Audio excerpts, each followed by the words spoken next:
r/ask Reddit. What single human has done the most damage to the progression of humanity in the history of mankind? OP is compiling a hit list for their time traveling journeys. I just want to talk with them. Give them the clamps.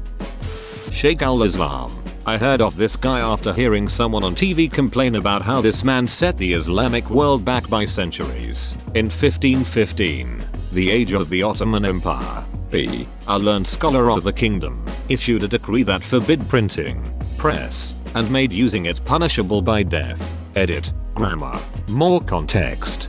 Wiki. In the year 1515, Sheikh al-Islam of the Ulama, learned scholars, issued a fatwa that printing was haram, forbidden. As a result, Ottoman Sultan Selim I issued a decree of a death penalty on anyone using the printing press. The fatwa has been attributed as one of the reasons for the stagnation of knowledge, invention and discovery in the Muslim world. At a time when Europe was in the midst of the Renaissance period, it seems that Sheikh al-Islam is a title though, not a name. It seems that Sheikh al-Islam is a title though, not a name, and we would have known for sure though, if there were any books about it. Purportedly, the unnamed inventor of flexible glass, Vitrum Flexile, brought a drinking bowl made of the material before Tiberius Caesar. The bowl was put through a test to break it, but it merely dented, rather than shattering. The inventor repaired the bowl easily with a small hammer, according to Petronius, after the inventor swore that he was the only man alive who knew the manufacturing technique. Tiberius had the man executed. He feared that the glass would devalue gold and silver, since the material might be more valuable. https://en.m. Wikipedia.org Wiki Flexible glass. What an idiot. TC had access to what he thought was worth more than gold and silver, so rather than claiming this new flexiglass material for his own benefit in the name of the empire, or whatever, he wipes it out of existence? I mean, his face was on all the gold coins. It's probably difficult to put your face on the glass. How would the plebs recognize him if they didn't see his face on their money? Plus that means all the good he already has would be less valuable, and that could lead to an economic depression. Edit. This is based on an Econ 101 class I took years ago. I have no clue if it's right. The Ottoman caliphs who banned the printing press from the Muslim world. That's exactly how you destroy a civilization. Bro, that's like erasing the potential of millions of minds. Who knows what may have come from someone becoming literate enough to explain their ideas back then. I'd be thinking this onto a screen from Titan right now. Even more sad when you think that back then the Middle East was the hub of science and medicine. Andrew Wakefield. This man started the vaccines cause autism myth. I personally blame him for a lot of modern anti-vaxxers. I think I watched YouTube video or documentary on it recently. It was so interesting and also terrifying that one man can breed a bunch of unnecessary fear and hesitancy just because he wanted to make a profit, and his impact still goes on today 20 years later. Edit. Someone pointed out that I used the wrong to and now I can't unsee it, so I fixed it. And it was all based on a study of 12 people. Back to our Khilji. Hands down.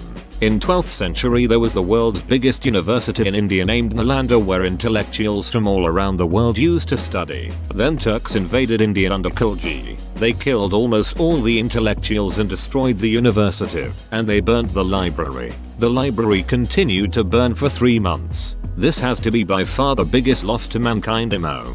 Same as Sonny Ali, Songhai King, who couldn't read or write, and this inferiority complex led him to conquer and burn down Timbuktu and killing all scholars that didn't manage to escape. A leader with an inferiority complex destroying things? That's some wild history. Surely that wouldn't happen today. A lot of people don't seem to understand the question. It's not who did bad thing or who I hate more, it's who hindered the progress of humanity the most. People just don't want to understand. That's Reddit for you. People are eternally trying to get as many upvotes as possible with answers they know are popular opinions or jokes.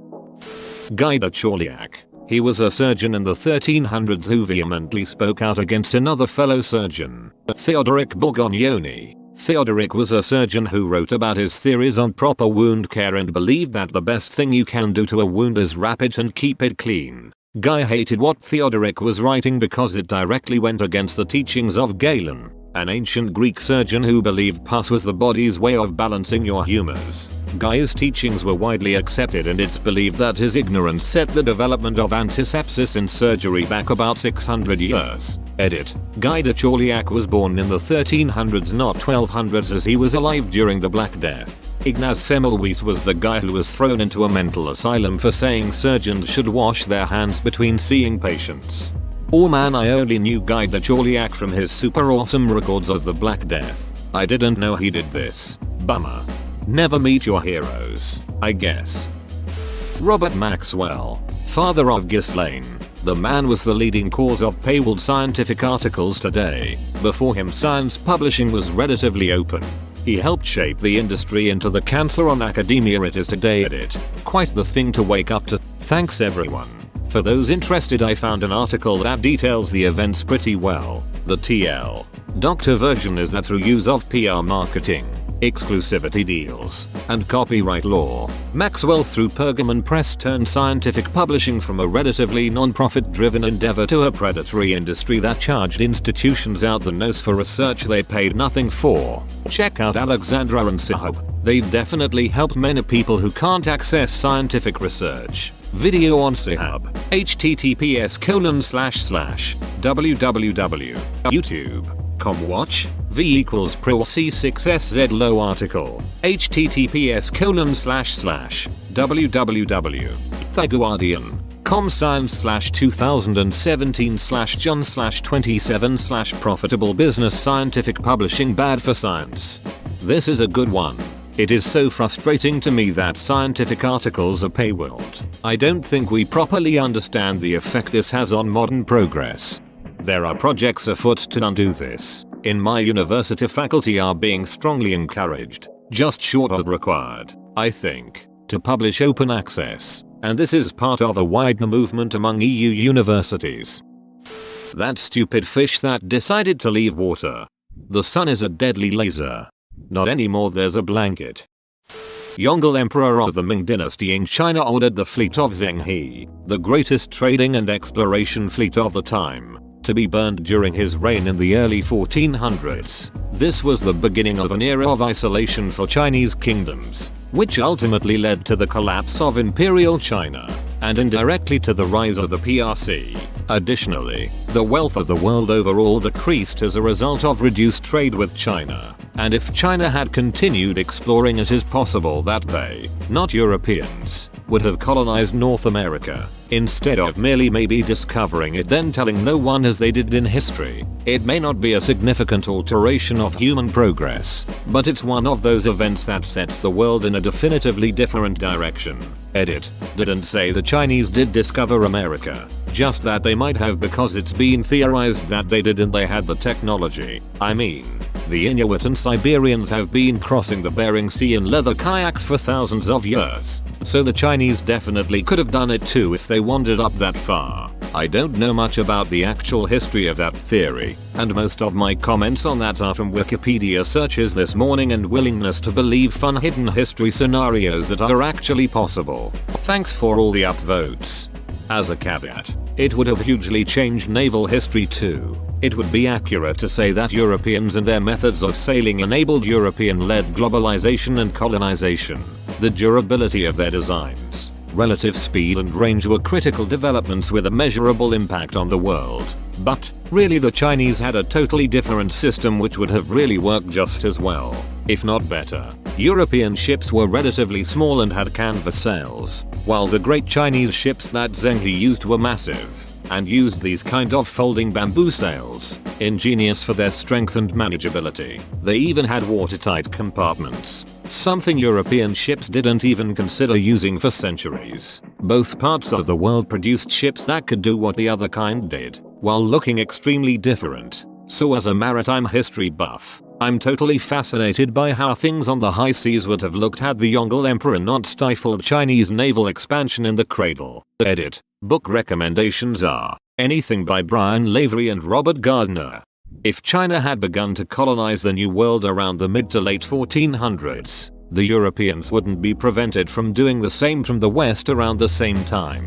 European and Far Eastern civilization would compete in the Americas. Rupert Murdoch. Had to scroll too far for this. With the new report out today on the climate crisis, it's only going to become more clear in the decades to come that this single man did the greatest damage to humanity in its history and will arguably be responsible for the greatest number of its deaths. The majority of Americans believe that climate change is a hoax, cooked up by the liberals and the Chinese, as a direct result of this man's propaganda. Disgusting. The majority of Americans believe that climate change is a hoax, cooked up by the liberals and the Chinese, as a direct result of this man's propaganda. Not a majority, a loud stupid minority, with rich people in charge manipulating them into believing stupid things. That monk who glued a page of geometry and algebra together to write prayers on it instead, set the world of maths back about 300-400 years. Edit. Here you go. A Greek monastery held the papers for a whole. Then it was overwritten with prayers. Edit. While not whole. I think I've read several theories about this, however, that make this far less impactful than the popular narrative suggests it is. This was unlikely to be the only copy of Archimedes' work, especially as even in Constantinople it was very far from its place of origin. Monasteries in general were wont to protect any kind of text, and not merely those that were religious in nature. The fact then that they chose to overwrite this suggests that they did not believe this to be a particularly uncommon text at the time, lending further credence to point 1.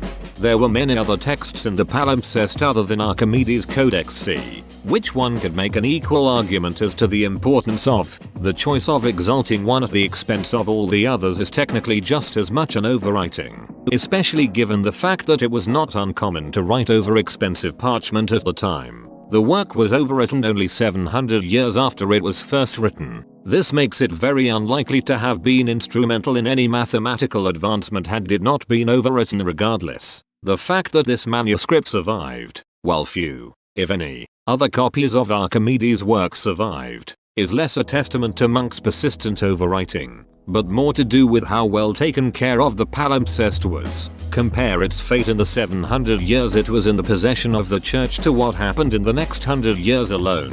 One could also ask what happened to every other copy of Archimedes' Codex C. That's at least my layman understanding of the matter. I might not be correct on all the details, but it's at least not as cut and dry as one errant monk erasing a few hundred years of mathematics. This is so rational, well reasoned and well explained that I'm sure it's gonna be buried and ignored under the waves of outrage as people rallied against that monk. There are two answers here, the ones who are serious and truly answer the question, and the ones who state some modern person they just don't like. U/Alpha Pro 2019 is probably the single worst human in history. Just kidding. You seem cool. U/Alpha Pro 2019 is probably the single worst human in history. Source: Thomas Midgley Jr. Almost everything he invented has seriously harmed humanity with his inventions. Thomas Midgley Jr. contributed to the poisoning of 3 generations of children, increased the risk of skin cancer and other skin problems related to exposure to UV rays, and contributed greatly to global warming. https://interestingengineering.com Thomas Midgley Jr. the man who harmed the world the most. Roe was responsible for adding lead to gasoline and freon gas to fridges. Then, after contracting polio and becoming paralyzed, he died by getting choked by an elaborate pulley system he invented to get himself in and out of bed. Lots of shit looks really bad in retrospect. What that article completely fails to do is discuss what it actually achieved at the time. 1920s engines weren't nearly as advanced as today's engines, and wore out much faster. Explained below in another Midgley post. Edit.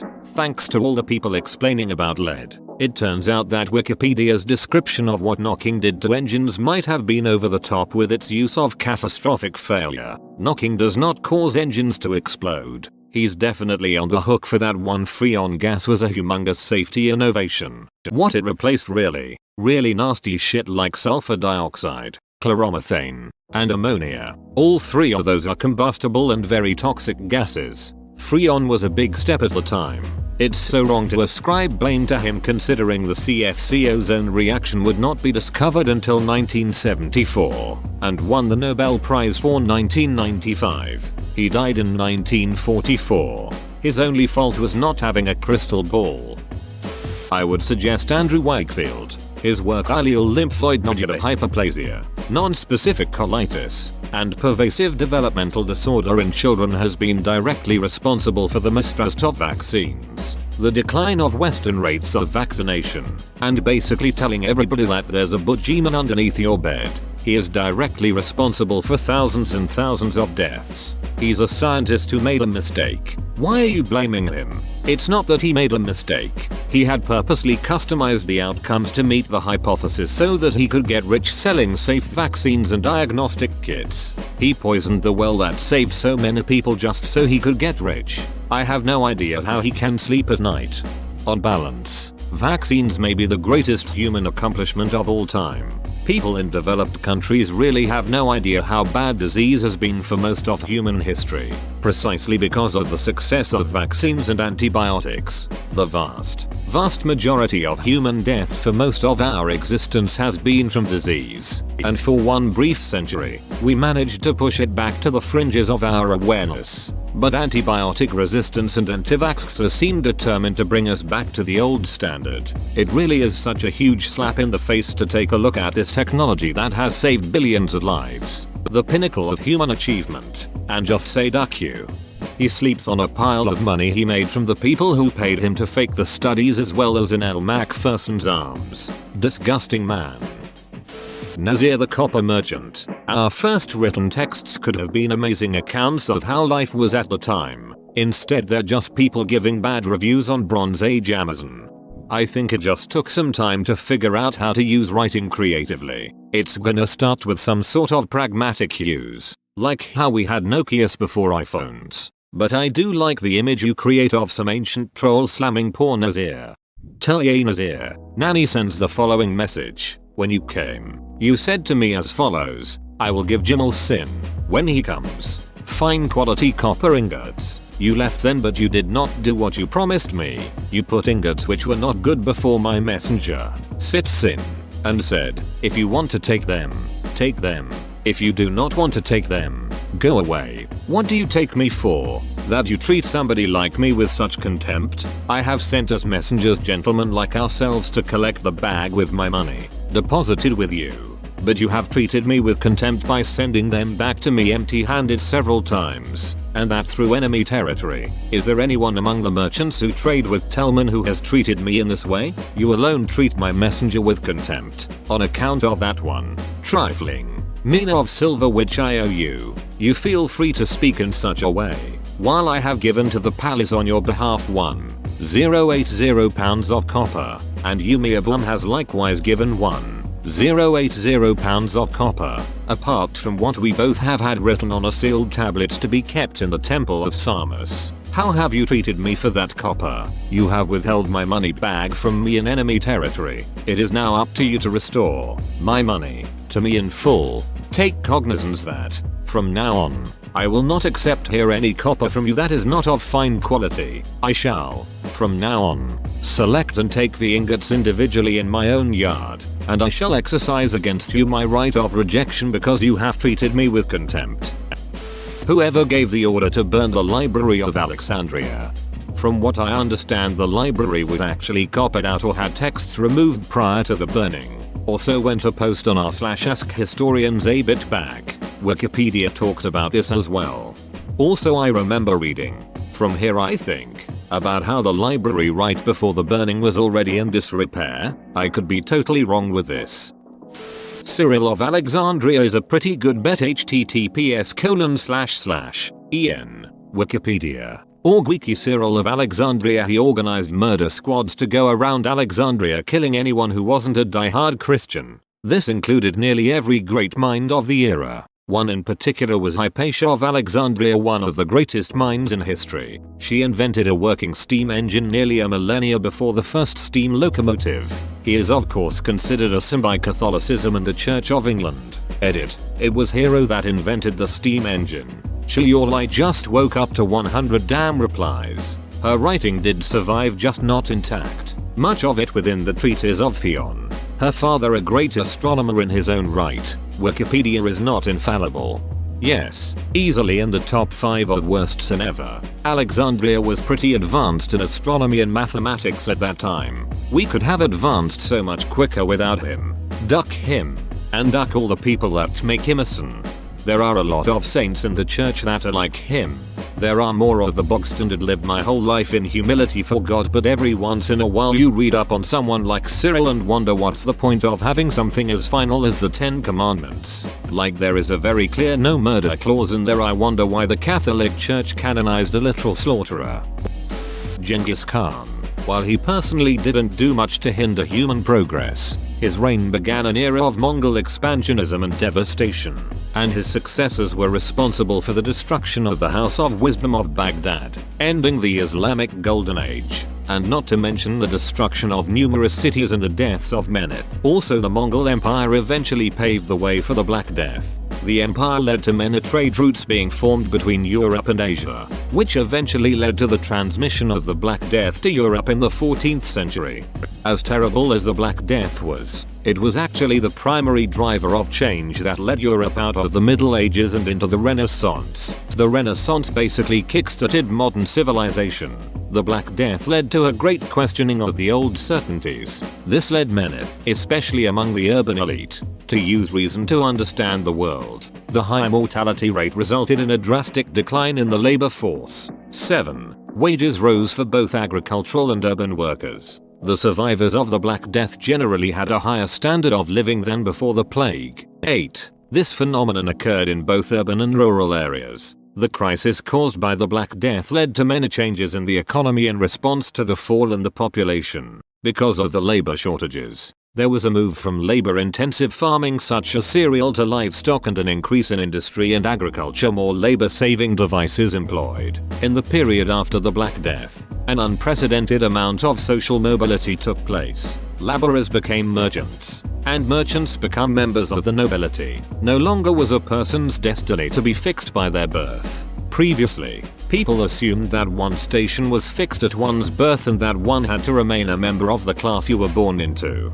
24. People believed that a peasant would always be a peasant, an aristocrat, and an aristocrat. Italians, like other peoples in Europe, believed that one's birth determined one's future and that this was determined by God. 25. However, as social mobility became more widespread because of the Black Death, many people believed that a person's merits or abilities were what mattered and not one's birth. Daily History. How did the bubonic plague make the Italian Renaissance possible? I was reading something the other day about how the guys who cleaned up shit for a living during the period weren't catching the plague because they had to wash themselves thoroughly daily. People saw this and realized they needed to clean themselves better and the plague ended. Just joking. They actually thought the shit is what was keeping the workers alive, so the morons played in shit thinking it had magical properties that would keep them immune, and it caused a lot more deaths. Bad history as far as the eye can see. Sir Mark Sykes. This man was the British element in the Sykes-Picot Agreement. For those of you not in the know, 100 years ago the Middle East was an area that did have some nations and some more tribal areas. So people were more divided by language and culture, some by religion. France and Britain decided to carve up the Middle East into easier to govern territories, but fumbled this task and instead divided the territories on the map over these religious and tribal lines. Not only has this been a main contributing cause of conflict in the Middle East, if you take two opposing or rival groups and then suddenly group them as one country, what do you expect? But said conflicts have then fueled further conflicts again and again. This has then been further used by Islamic extremists as a reason to hate the Western powers, as they were the ones who created this terrible agreement. Even Sykes himself accepted that the agreement's wording should be changed in order to give those countries autonomous rule. What is a little sad is he actually seemed to want to help these regions with the agreement, but just bumbled the whole thing, which has led to most of the issues the Middle East has to this day. Sykes didn't make the modern Middle East though. He just played a large part in creating the circumstances in which its current problems thrive. Imagine all of the advancement, education and collaboration that could have happened had the Middle East been allowed to flourish unhindered and without resentment. The problem is Sykes-Picot ducked it up so badly that if you look at a tribal or religious map of the time, it's so bad that it looks intentional. Like, Not a single country that's unified by anything. It's so bad that it looks intentional. Well, it was LOL. Same with Africa and India. When your enemies are stable unified nations, they can't easily be exploited. It's just divide and rule. Edward Bernays. He created modern day PR, which set the blueprint on how to control the masses by deception. He was Sigmund Freud's nephew and basically applied his theories to marketing. And he specifically called it public relations because the Nazi regime had tainted propaganda. There's an awesome podcast called Behind the Bastards that is basically all about deconstructing the worst people in history. Would recommend it to anyone interested in this thread. Because of the butterfly effect. Ugh. If Ugh hadn't hit Bog with that rock in 200,000 BC, we'd be a galaxy-spanning utopian civilization by now. Remember what Bog said while dying? Ugh bun. He could have done so much for humanity. Et2. Ugh. Fun speculation for sure, but for your information to anyone reading this, OP kinda oversimplifies the causes and requirements of an industrial revolution. Namely that they imply that having coal kickstarts it and is required for it. I want to remind readers that the industrial revolution didn't just suddenly jump to factories and steam power, but began with things like the cotton gin and the power loom. Whoa, you made it to the end? You're a ducking beast. I'll cut you a deal. Smash like and subscribe for more curated content, bruh. It's free and that's a great price.